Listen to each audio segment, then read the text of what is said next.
Assalamualaikum warahmatullahi wabarakatuh. Selamat pagi anak-anakku yang soleh-soleha. Bagaimana kabarnya hari ini? Kita sekarang mengamati bahwa Indonesia sepertinya sudah mulai memasuki musim hujan ya. Meskipun seperti itu, tapi semangat kita tidak boleh luruh, oke? Sekarang siapkan diri untuk belajar bersama Ustadz Ustadzah. Lanjut. Anak-anakku yang soleh dan soleha, kali ini kita akan belajar tentang hujan. Nah, pernahkah kalian memperhatikan terjadinya hujan? Nah, sekarang sudah mulai musim hujan ya. Silahkan kalian perhatikan juga. Hujan terjadi karena adanya perubahan wujud.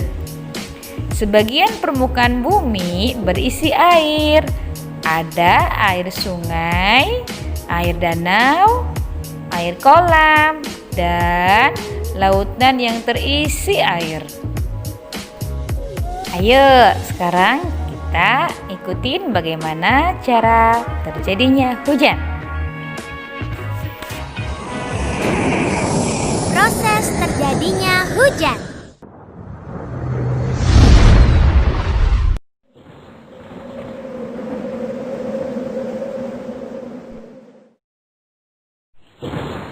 Ya, kok mendung? Jam berapa sih sekarang? Kok sudah mau hujan? Teman-teman, tahu tidak?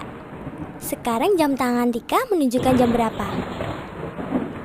Ya, betul, jam 1 siang.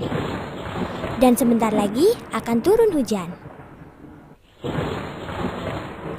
Teman-teman, tahukah kamu bagaimana proses terjadinya hujan?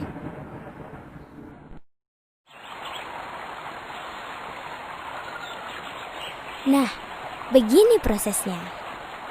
Hujan pada mulanya berasal dari air yang berada di permukaan bumi, seperti air laut, danau, sungai, dan sebagainya, yang tersinari matahari, yang kemudian air tersebut menguap atau menjadi uap dan melayang ke udara.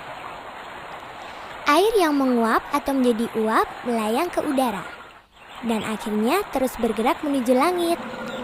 Dengan bantuan angin, uap air membentuk awan. Akibat angin atau udara yang bergerak, awan-awan saling bertemu dan membesar menuju langit atau atmosfer bumi yang suhunya rendah atau dingin, dan akhirnya membentuk butiran es dan air.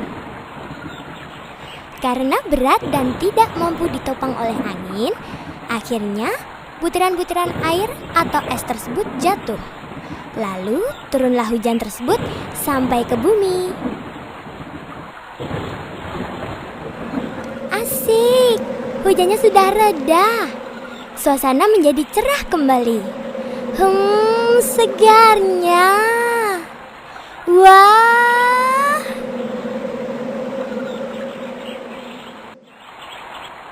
Teman-teman, air hujan akan mengalir dari hulu ke hilir, atau dari tempat yang tinggi menuju tempat yang lebih rendah, dan akan bermuara ke laut. Nah, begitulah proses terjadinya hujan. Sekarang teman-teman pasti sudah tahu, bukan? Teman-teman, perlu diketahui bahwa hujan juga bisa mengakibatkan bencana loh, yakni banjir. Nah, banjir disebabkan karena kita tidak menjaga kebersihan lingkungan. Anak soleh-soleha, tahu tidak ciri-ciri terjadinya akan turun hujan? Nah, pastinya sudah tahu ya. Saya ingatkan kembali. Yang pertama, awan kelabu atau awannya itu mendung. Dua, berangin. Anginnya terasa kencang. Kemudian yang ketiga, udara lebih panas. Yang keempat, kadang terdengar juga suara petir.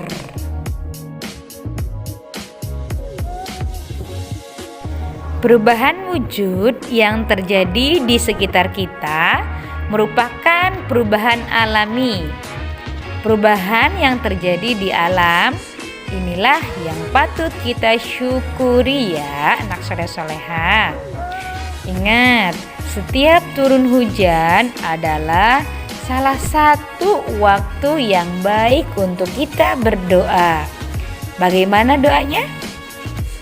Allahumma shayyiban nafi'an. Amin. Anak hebat, yuk sekarang jawab kuis dari Ustazah ya. Kuis yang pertama, perhatikan nih. 1. Peristiwa terjadinya hujan merupakan perubahan wujud titik-titik. A. Menguap dan mengembun. B. Menguap dan membeku. C. Mengembun dan menyublim. Jawabannya apa? Ye, betul. Jawabannya adalah A. Menguap dan mengembun. Ye, asik dan menyenangkan ya belajar tentang proses terjadinya hujan.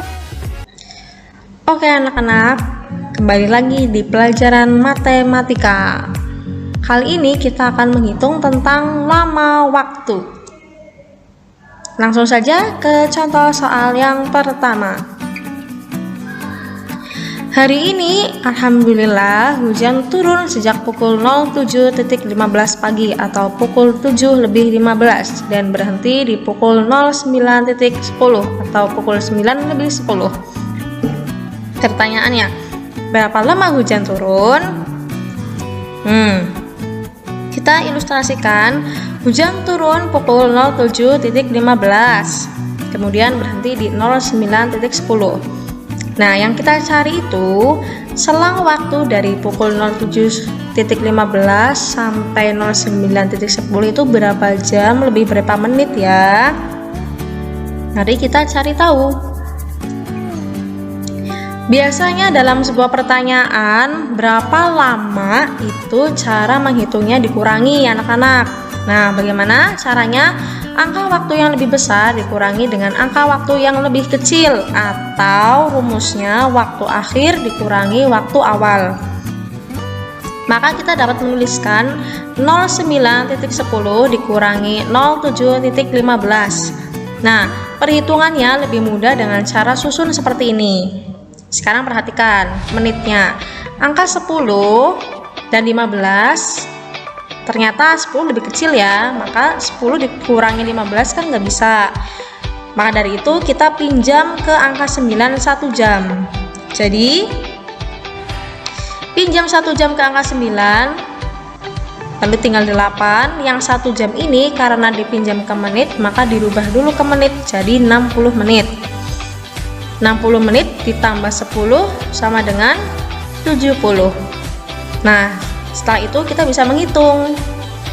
Lihat yang bawah sini, 70 dikurangi 15 ya, 0 dikurangi 5, nggak bisa pinjam ke 7 jadi 10 dikurangi 5, 5. Angka 7 sudah berkurang 1, tinggal 6 dikurangi 1, 5. Kemudian titiknya diturunkan juga. Setelah itu yang 8 jam dikurangi 7 sama dengan 1, nolnya diturunkan. Jadi hujan turun selama 1 jam lebih 55 menit. Selanjutnya ke contoh soal yang kedua. Siti pergi ke sekolah diantar ayah. Siti berangkat pukul 06.25. Perjalanan dari rumah ke sekolah membutuhkan waktu 30 menit. Pertanyaannya, pukul berapa Siti sampai di sekolah? Nah, mari kita jawab. Ilustrasikan seperti ini. Waktu berangkat Siti 06.25. Kemudian yang ditanya jam berapa sih ya Siti sampai ke sekolah? Nah, lama perjalanan Siti yaitu 30 menit. Maka perhitungannya, nah ingat, pertanyaannya, pukul berapa Siti sampai di sekolah? Biasanya dalam sebuah soal cerita matematika, kalau yang ditanya pukul berapa, itu cara menghitungnya dengan cara dijumlahkan, ya. Bedakan dengan contoh soal yang pertama tadi. Oke?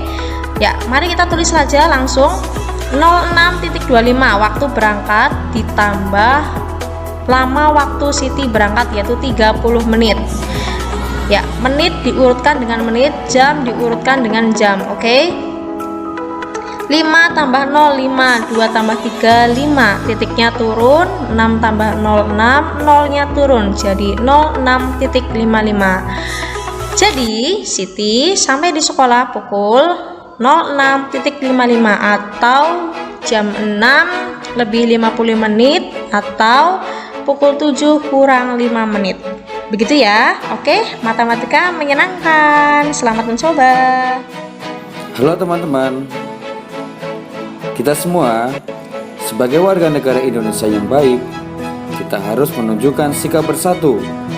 Sikap bersatu bisa di mana saja. Bisa di rumah, di sekolah, maupun ada di lingkungan masyarakat. Teman-teman, tahukah kamu bahwa kita sesama warga, khususnya warga Indonesia, itu seharusnya memiliki persatuan dan kesatuan yang tinggi. Karena dengan adanya persatuan dan kesatuan antar sesama warga, itu bisa menciptakan kehidupan yang rukun dan juga kehidupan yang damai. Teman-teman inginkan hidup rukun dan juga hidup damai? Berikut ini beberapa contoh sikap persatuan di lingkungan masyarakat. Yang pertama, rukun dengan tetangga. Yang kedua, saling menyapa jika bertemu warga. Yang ketiga, menolong tetangga yang sedang mengalami kesulitan. Yang keempat, menjenguk tetangga yang sedang sakit. Yang kelima, gotong royong membersihkan lingkungan masyarakat. Alhamdulillah, hari ini belajar bersama Ustadz Ustadzah sudah selesai.